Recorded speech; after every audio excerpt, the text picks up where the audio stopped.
तो hello everyone, this is Radhe. तो जैसे कि मार्केट में जो इतना जो इस टाइप का क्लोजिंग आ रही है, जैसे कि इसमें भी अगर हम लोग अगर शॉर्ट टाइम फ्रेम थोड़ा सा बड़ा टाइम फ्रेम पे जाएँ तो देखिए बीच में मुझसे वो नहीं हो रहा है। पर वेयर अगर हम लोग निफ्टी में जाते हैं तो देखिए किस तरीके से जो लास्ट टाइम में किस तरीके का मोमेंटम हो रहा है। ये जो है सीएस के आने की वजह से हो रहा है। जो लास्ट में जो क्लोजिंग प्राइस जैसे डिसाइड होता है उसके कैलकुलेशन के हिसाब से जो बाइंग ऑर्डर और सेलिंग ऑर्डर होता है उसके हिसाब से इस तरीके का कुछ कैंडल बन रहा है। पर अगर हम लोग को एक्चुअली में ट्रेड करना है तो हम लोग को पहले जैसे ही इस लास्ट कैंडल को हम लोग को इग्नोर करना पड़ेगा। तब जाके हम लोग एक अपना ट्रेडिंग जो है ट्रेडिंग एनालिसिस कर सकते हैं। क्योंकि देखिए जैसे कि कल मार्केट इधर पे क्लोजिंग हुआ। कल मार्केट यहाँ पे था पर लास्ट मोमेंटम में कुछ इस तरीके से मार्केट ने स्पाइक मारा या फिर जो कह सकते हैं क्लोजिंग हुआ सीएस की वजह से। उसके बाद से क्या हुआ कि आज मॉर्निंग में फिर से कुछ पॉइंट गैप डाउन खुला लगभग। अब यहाँ से टॉप से हम लोग काउंट ही कर लेते हैं। यहाँ से क्लोजिंग शो हो रहा था और यहाँ पे लगभग 78 पॉइंट के आसपास हमें मुझे याद आ रहा है लगभग 78-80 पॉइंट के आसपास जो कि मार्केट आज गैप डाउन ओपन हुआ है। तो अगर एक्चुअली में हम लोग को एनालिसिस करना है तो हम लोग को ये जो है इसको हम लोग को लीव इट करना पड़ेगा। लास्ट वाला जो कैंडल है उसको हम लोग को गिव अप करना पड़ेगा। क्योंकि इसका कोई मतलब बन नहीं जा रहा है। क्योंकि देखिए मार्केट तब भी गैप अप खुल रहा है, गैप डाउन खुल रहा है। ऐसा तो है नहीं कि ये प्राइस को सेटलमेंट करने से हम लोग का जो है प्राइस यहीं पे गैप अप गैप डाउन का जो प्रॉब्लम है वो सॉल्व हो जा रहा है। ऐसा तो हो नहीं रहा है। तो तब भी जो कि है प्राइस कल मॉर्निंग में फिर से एडजस्टमेंट होगा ही। तो उसके बिहाफ़ पे हम लोग को अगर एक्चुअली में ट्रेड करना है तो हम लोग को ये लास्ट वाले कैंडल को हम लोग को इग्नोर करना पड़ेगा। जहाँ तक कि अभी मुझे समझ में आ रहा है ऐसा ही करना पड़ेगा। तो चलिए हम लोग चलते हैं मार्केट एनालिसिस में। तो ये रहा मार्केट एनालिसिस जो जैसे कि मार्केट गैप अप ओपन हुआ है। और हम लोग देखेंगे तो इस क्लोजिंग को छोड़ के तो कल मार्केट क्लोज इधर पे कहीं किया था। तो उसके हिसाब से मार्केट गैप अप ओपन हुआ है और उसके बाद सेलिंग आई है। सेलिंग होने के बाद कंटिन्यूअस सेलिंग रहा है। एक गैप को क्लोज करने के बाद उसी के आसपास मार्केट कहीं क्लोज करने की कोशिश किया। तो लेट्स सी मार्केट में कल क्या मोमेंटम हो सकता है। और एक चीज़ बहुत बढ़िया है क्योंकि अगर हम लोग देखेंगे कि बस एंजल वन में ही जो कि है इस तरीके का कैंडल लास्ट कैंडल नहीं दिख रहा है। अदरवाइज़ अगर हम लोग फायर्स में देखेंगे तो फायर्स में देखिए लास्ट कैंडल किस तरीके से बना हुआ है। फायर्स में देखेंगे तो यहाँ पे देखिए फायर्स में देखेंगे अगर तो लास्ट कैंडल इस तरीके से हो गया है। पर वेयर इज़ एंजल वन में बस एक एक छोटा-सा लाइन से बस दर्शाने की कोशिश किया गया कि हाँ, इधर पे क्लोजिंग है पर एक कैंडल नहीं बना हुआ है जिससे कि हमको एनालिसिस करने में थोड़ा-सा आसानी हो रहा है। थोड़ा-सा नहीं देखा जाए तो बहुत ज़्यादा आसानी हो रहा है क्योंकि मुझे कैंडल दिख नहीं रहा है जिसकी वज़ह से मैं अपने लेवल अच्छे से मार्क कर सकता हूँ।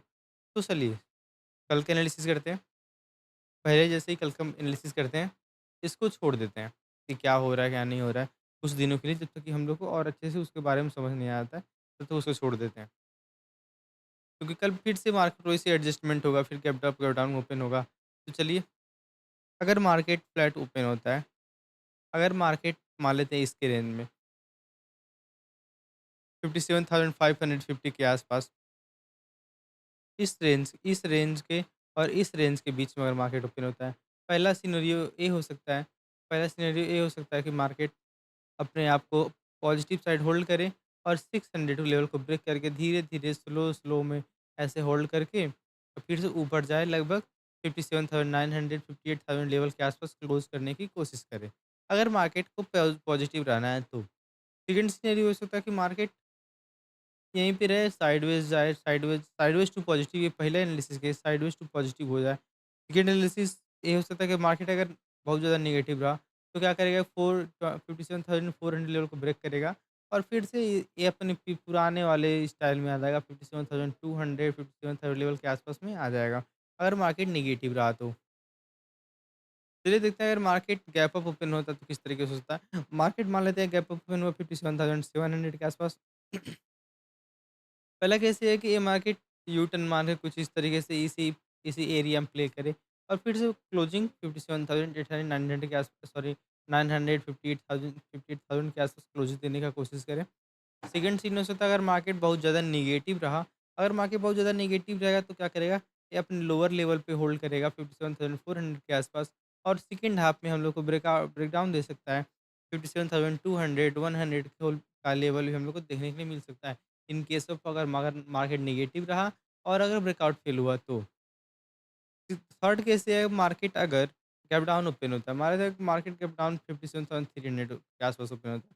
अगर गैप डाउन होने के बाद भी अगर मार्केट में स्ट्रेंथ है, तो इधर से बायर्स आएँगे और इस मार्केट को फिर से 57,500 के रेंज में लेके चले जाएँगे विथ इन सम मिनट लगभग कि आधे से आधे घंटे में इसको इस रेंज में लेके चले जाएँगे, स्पाइक मार के जिस तरीके से इस टाइप का जो मोमेंटम होता है मॉर्निंग में, उसी टाइप का मोमेंटम होके इसी रेंज में चला जाएगा, अगर मार्केट को एक्चुअली में पॉजिटिव होना है तो। सेकंड सिनेरियो है कि अगर मार्केट पॉजिटिव नहीं है, बायर्स उतने ज़्यादा नहीं आ रहे, तो उस केस में क्या हो सकता है कि 57,400 का लेवल सॉरी इधर पे 300 के आस-पास ओपन होने के बाद थोड़ा-सा ऐसे पुल होने के बाद ये फिर से 57,200 100 के लेवल में आ जाए, जैसे कि पहले से ही इधर पे ट्रेड करता था, उसी रेंज में फिर से चला आए।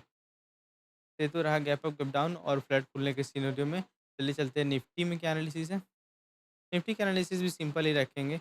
मार्केट देखा जाए अगर आज के तो एक स्ट्रॉन्ग बेयरिश कैंडल में क्लोज़ हुआ है और अगर मार्केट चलिए इसमें इस लेवल को मार्क करते हैं 24,500 का लेवल है लगभग और 24,550 का लेवल मार्क करते हैं।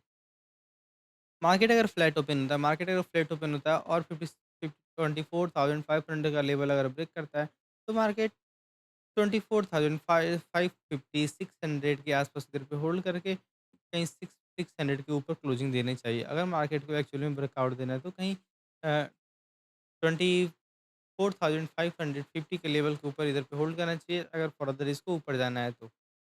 सेकंड सिनेरियो हो सकता है कि मार्केट की स्ट्रेंथ नहीं है, बायर्स जो है डिफीट हो गए हैं। तो उस सिनेरियो में क्या हो सकता है कि ये 450 का लेवल ब्रेक करें और फिर से इस गैप को अच्छे से क्लोज़ करने आ जाए 350 के आस-पास और भी ज़्यादा नेगेटिव रहा तो 300 200 भी आ सकता है अगर मार्केट बहुत ज़्यादा नेगेटिव रहा तो।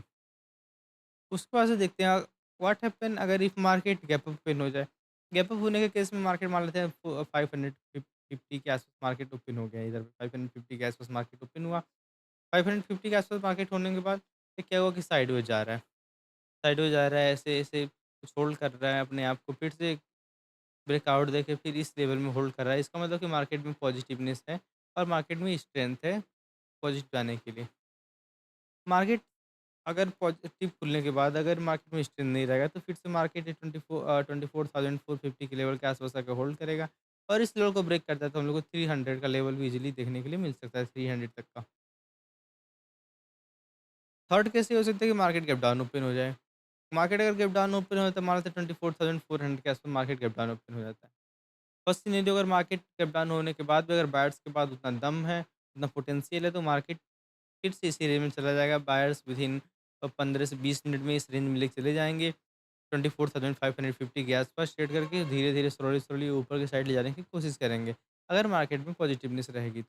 अगर मार्केट नेगेटिव रहा तो मार्केट इसी लेवल को होल्ड करके और नीचे फिर से 24,300 300 250 के लेवल भी देखने के लिए मिल सकता है in case of gap down. तो this is a simple market analysis. अगर एक्चुअली में हम लोग को ट्रेड करना है, तो हम लोग को ये जो लास्ट वाला कैंडल हम लोग को इसको इग्नोर करके चलना पड़ेगा, क्योंकि इसका कोई मतलब नहीं बन रहा है। इस तरह के कैंडल बन जा रहा है तब भी क्या गो डाउन खुल रहा है, नहीं हो रहा है तब भी, तो उस केस में हम लोग को मार्केट को इस नज़रिए से देखना पड़ेगा फिलहाल। बाकी जैसा भी होता है मैं मार्केट को और मार्केट में जैसा भी होता है मैं अपडेट करूँगा। Thank you.